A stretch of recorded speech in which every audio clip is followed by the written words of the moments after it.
আজকে দুনিয়াতে 200 কোটি মুসলমান, 70% দুনিয়ার সম্পদ মুসলমানের কাছে। তারপরেও আজকে মুসলমান দুনিয়াতে যতটুকু নির্যাতিত, অতীত ইতিহাস খুঁজলে এতটুকু নির্যাতিত পাওয়া যায় না। কারণটা কি? কি কারণে 200 কোটি মুসলমান হওয়া সত্ত্বেও আজকে সারা দুনিয়ার মুসলমান নির্যাতিত, নিষ্পেষিত, দীক্ষিত, অবহেলিত, ঘৃণিত? বিজাতির কাছে তো কাছে ঘৃণিত বটেই, নিজের দেশেও যেই দেশে 90% মুসলমান, বরং 91-92% মুসলমান যেই দেশে, যেই দেশগুলার অস্তিত্ব ইসলামের উপরে, আজ থেকে না। বাংলাদেশের ইসলাম কিন্তু আজকের ইসলাম না। একটু শান্তভাবে শুনলে মনে হয় বুঝে আসবে। বাংলাদেশের ইসলাম আজকের ইসলাম না। বাংলাদেশের ইতিহাস 200 বছরের ইতিহাস না। বাংলা সন দেখলে দেখা যায় যে বাংলাদেশের ইতিহাস কত দিনের। আমি ইতিহাসের পাতা থেকে বলতেছি, বাংলাদেশের ইসলাম কিন্তু আজকের ইসলাম না। আল্লাহর রসুল হিজরত করেন না, তখন 4 সাহাবী বাংলাদেশে চলে আসছেন। একজনের নাম আবু ওয়াক্কাস, আরেকজনের নাম ওহাব ইবনে মালিক, আরেকজনের নাম কাসেম ইবনে হুযাইফা, আরেকজনের নাম উরওয়া ইবনে সাসা। 2 জন এখান থেকে চীনে গেছেন, 2 জনের কবর চিহ্নিত আছে। একজনের কবর চীনে, আবু ওয়াক্কাস রাদিয়াল্লাহু তাআলা আনহুর কবর গোয়ানজুতে এখনো আছে। আরেকজনের কবর মঙ্গোলিয়ার বর্ডারে, ওহাব ইবনে মালিক রাদিয়াল্লাহু তাআলা আনহুর কবর মঙ্গোলিয়ার বর্ডারে এখনো চিহ্নিত আছে। কিন্তু 2 জনের কবর এই মাটির নিচে আছে, কিন্তু কোনো চিহ্নিত নাই। একজন কাসেম ইবনে হুযাইফা, দ্বিতীয় উরওয়া ইবনে সাসা। এই 2 জনের কবর কিন্তু এই মাটির নিচে এখনো আছে। এই জন্য এই মাটির 1400 বছর আগের একটা ইতিহাস আছে, যেটা দুনিয়ার কোনো মাটির নাই। এই মাটির নিচে যতটুক কোরবানি লুকায়িত আছে, ওই যুগে আল্লাহর রসুলের হিজরতের আগে হিজরত করে বাংলাদেশের মাটিতে আসা, এই হিজরতের কোরবানি এই মাটির নিচে লুকায়িত আছে। আর যারা আসছেন এরা একজনও ফিরা যান নাই। শুধু একজনের ইতিহাস পাওয়া যায় তারিখে, চীনের ভিতরে।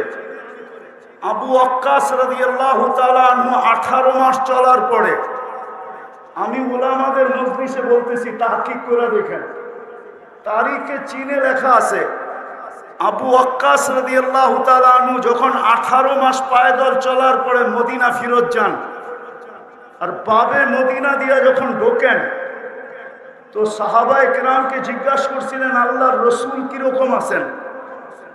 তো যাকে জিজ্ঞাসা করছে সে জবাব দিছিলেন, ইন্তাকালা রাসূলুল্লাহ ইলা জাওয়ারি রাহমাতিল্লাহ। আল্লাহর রসুল তো দুনিয়ার থেকে চলে গেছেন। তো আবু ওয়াক্কাস রাদিয়াল্লাহু তাআলা আনহুর মন কিরকম ভাঙ্গা ছিল, ওটা উনি আর আল্লাহ বলতে পারে, দুনিয়ার কোনো ভাষা এটা ব্যক্ত করতে পারে না।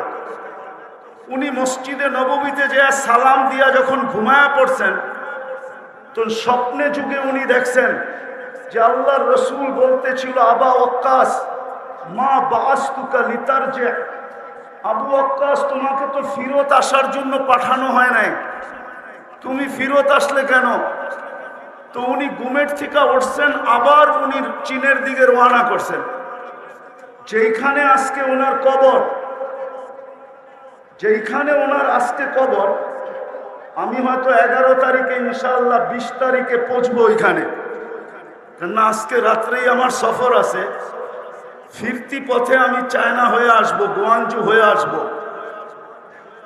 ওইখানে ওনার কবর আছে, উনি ফিরে আসছেন আর নিজের হাতে মসজিদ বানাইছেন। ওই মসজিদে এখনো ওনার হাতের লেখা খচিত আছে। মসজিদের নাম ছিল মসজিদ মুশতাক ইলার রাসূল। বাবার বিষয় কিন্তু মসজিদ মুশতাক ইলার রসুল, আল্লাহর রসুলের জন্য পাগল প্রায় যেই ব্যক্তিরা ওদের মসজিদ। তো যেটা বলতেছিলাম, আজকে 92% মুসলমান। তারপরও আমরা জানি আমাদের দেশে আমরা কতটুকু দীক্ষিত, কতটুকু বঞ্চিত, কতটুকু লাঞ্ছিত, কতটুকু আমরা অবহেলিত, কতটুকু আমরা নির্যাতিত। মনে হয় বুঝাইতে পারি নাই।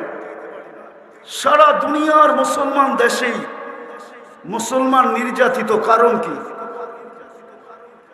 200 কোটি সম্পদ 70% আমাদের কাছে। দুনিয়ার তেল বলেন মুসলমানের কাছে, দুনিয়ার গ্যাস বলেন মুসলমানের কাছে, দুনিয়ার সোনা বলেন মুসলমানের কাছে, দুনিয়ার সবচেয়ে বড় টাকা মুসলমানদের কাছে। মুসলমানের চেয়ে বড় টাকা দুনিয়ার কারো কাছে নাই। 4 থেকে 5টা দেশ যদি এক হয় তাহলে সারা দুনিয়া এরা কিনতে পারে। এত বড় টাকা মুসলমানের কাছে। দুনিয়ার সবচেয়ে বড় টাকা কুয়েতের কাছে, দুনিয়ার সবচেয়ে বড় টাকা ওমানের কাছে, দুনিয়ার সবচেয়ে বড় টাকা বাহরাইনের কাছে, দুনিয়ার সবচেয়ে বড় টাকা ব্রুনাইয়ের কাছে। তারপরও মুসলমান ঘৃণিত, অবহেলিত কেন? আমার প্রশ্ন বলতে পারেন, কথা বলার ঢংও বলতে পারেন। আমার বিশ্বাস, এটা আমি মনের থেকে বিশ্বাস করি, আমার উপরে যে কেউ আঙ্গুল উঠাইতে পারেন তাতে কিছু আসে যায় না, বিরুদ্ধে লিখতে পারেন তাও কিছু আসে যায় না। কিন্তু আমার মন বলে, আমার তাখায়ুল বলে, রাসূলুল্লাহ সাল্লাল্লাহু আলাইহি ওয়াসাল্লামের আদর্শের কারণে, যাকে আল্লাহ আদর্শ বানায় পাঠাইছেন, লাকাদ কানা লাকুম ফি রাসূলিল্লাহি উসওয়াতুন হাসানা, যেই হেদায়েতের চাওয়া আমরা প্রত্যেক নামাজের ভিতরে চাই, সূরা ফাতিহা ব্যতীত যেই নামাজ হয় না, যার ভিতরে মৌলিক বিষয় হলো ইহদিনাস সিরাতাল মুস্তাকিম। আমি মাদ্রাসার ছাত্রদেরকে বলতেছি, তোমরা একটু ভালোভাবে আমার কথাটা চিন্তা করো, ঠান্ডা মাথায় চিন্তা করো। যেই হেদায়েত আমরা প্রত্যেক রাকাতে চাই, যেই হেদায়েত মানুষের জিনিসের জীবনের ভিতরে সবচেয়ে বড় জিনিস, হেদায়েত প্রাপ্ত যে হয়, খোদার কসম তার কোনো জিনিস দ্বারা মানুষ কষ্ট পায় না, এমনকি পিঁপড়া পর্যন্ত কষ্ট পায় না। আমি আমাদের আকাবেরদের জীবনীর ভিতর থেকে একটা জীবনী বলতে চাইতেছি। হুসাইন আহমদ মাদানী রহমতুল্লাহ আলাইহি একবার হাটহাজারী মাদ্রাসায় আসছিলেন। আজ থেকে 50 বছর আগের কথা হবে, কারো মনে আছে কিনা আমি জানি না। আহমদ শফি সাহেব রহমতুল্লাহ আলাইহি যদি জীবিত থাকতেন তাইলে ওনার কাছ থেকে হয়তো আমার কথাটাকে সত্যায়িত করা যেত। ওই সময় কোনো নলের ব্যবস্থা ছিল না। হাটহাজারীর পুষ্কুনির সিঁড়িতে বসে উজু করতে হতো। হুসাইন আহমদ মাদানী রহমতুল্লাহ আলাইহি উজু করতেছিলেন। পুরান মসজিদের সামনে পুষ্কুনি ছিল, যারা দেখছে তারা দেখছে। ওইটার এক পাড়ের দিকে, দক্ষিণ পাড়ের দিকে একটা পিপিলিকা পানিতে হাবুডুবু খাইতেছিল, কারো চোখে পড়ে নাই। হুসাইন আহমদ মাদানী রহমতুল্লাহ আলাইহি চোখে পড়ছে। উনি উজু ছাড়ছেন, ওই দিকে গেছেন, পানিতে নামতে নামতে হাঁটু পানিকে অতিক্রম করা রান পানি পর্যন্ত নামছেন। তারপরও পিপিলিকার নাগাল পাইতেছিলেন না। তো উনি মেসওয়াক বাহির করে আগে বাড়াইয়া দিছেন, পিপিলিকাকে উঠায় উপরে ঝেড়া দিছেন। সমস্ত ছাত্ররা ওনার ওই সময় উপস্থিত ছিল। হুসাইন আহমদ মাদানী রহমতুল্লাহ আলাইহি। আমরা আমাদের আকাবেরদেরকে চিনি না, আমাদের ইয়াং যুবকরা আজকে আকাবেরদেরকে চিনে না। না চিনার কারণেই আমরা আকাবেরদের না অনুসরণ করতে পারি, না আকাবেরদের ব্যাপারে সঠিক মনের থেকে মুখ দ্বারা ব্যক্ত করতে পারি। বরং দেখা যায় আমাদের সমাজে ইয়াং বেস আকাবেরদেরকে পর্যন্ত লাঞ্ছিত করতে দ্বিধা করে না, আকাবেরদেরকে পর্যন্ত আঙ্গুল উঠাইতে দ্বিধা করে না। রাগ হও না তোমরা আমার কথায়। মনে উঠলো এই জন্য বলতেছি। ইমাম তিরমিজি রহমতুল্লাহ আলাইহির জীবনী পড়া দেখো। ইমাম তিরমিজি রহমতুল্লাহ আলাইহি লেখছেন যে আমার থেকে বয়সে যে একদিন বড়, তার ভিতরে আমার থেকে 100 গুণ খায়ের বেশি। ওনাকে জিজ্ঞাসা করছে আপনি এটা বলেন কি করে? বলছে খায়রুল কুরুনি কারনি, আমাকে বলে আল্লাহর রসুলের জমানার যে যত কাছে হবে তার কাছে তত বেশি খায়। আমাদের আকাবেররা আমাদের আল্লাহর রসুলের জমানার কাছে ছিল, আমি জমানার থেকে আজকে দূরে। আমার মুরব্বী যে বসা আছে উনি আল্লাহর রসুলের জমানার কাছে আমার থেকে, যদিও আমার দাড়ি পাকা ওনার দাড়ি পাকা, কিন্তু বয়সে উনি আমার চেয়ে বড়।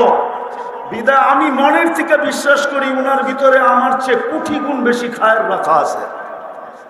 তো যেটা বলতেছিলাম, হুসাইন আহমদ মাদানীকে জিজ্ঞাসা করছে হযরত আমাদেরকে বললেই তো পারতেন। তো উনি জবাব দিছিলেন হাকাদা উমিরনা, আল্লাহর আমর আমার দিকে ছিল, বিদায় পিপিলিকাকে বাঁচানো আমার দায়িত্ব ছিল, তোমাদের দায়িত্ব ছিল না। রসুলের আদর্শ তো আমাদেরকে এটাই শিখাইতেন।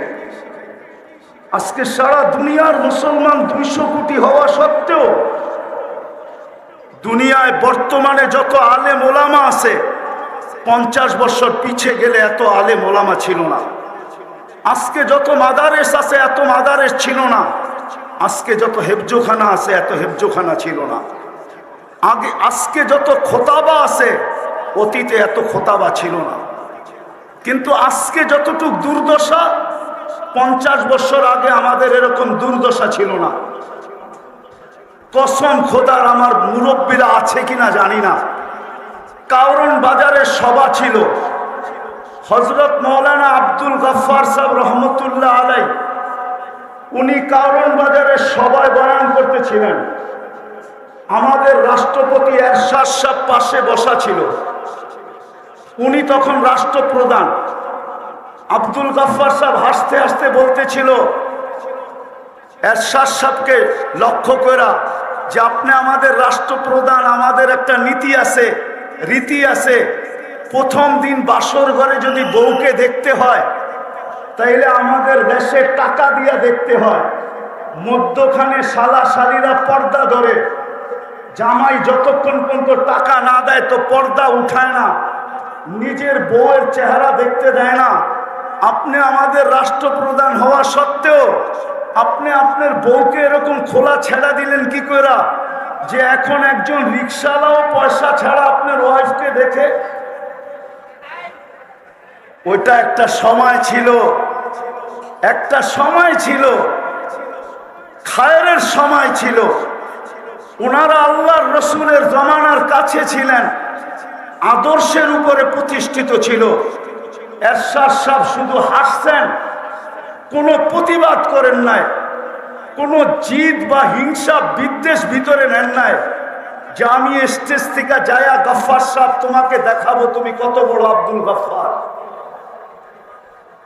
কোনো প্রতিশোধ নেন নাই। কিন্তু আজকে কথা বলে স্টেজ থেকে নামা যায় না, কথা বইলা স্টেজে বসেও থাকা যায় না। কেন এই দুরবস্থা? আমার প্রশ্নের জবাব দেন আপনারা, কেন এত দুরবস্থা? টুপিওয়ালা তো আগের চেয়ে বেশি, দাড়িওয়ালা তো আগের চেয়ে বেশি, নামাজি তো আগের চেয়ে বেশি, তাবলিগওয়ালা তো আগের চেয়ে বেশি, ওয়াজ নসিহত তো আগের চেয়ে বেশি। আমি কথা শেষ জায়গায় চলে আসছি। আজকে আমরা আল্লাহর রসুলের আদর্শকে শুধু একটা ব্যানারে আবদ্ধ করছি। সিরাত শুধু ব্যানারে আবদ্ধ আমাদের জীবনে না। আমরা সিরাতকে মানুষের সামনে তুলে ধরতে পারি না।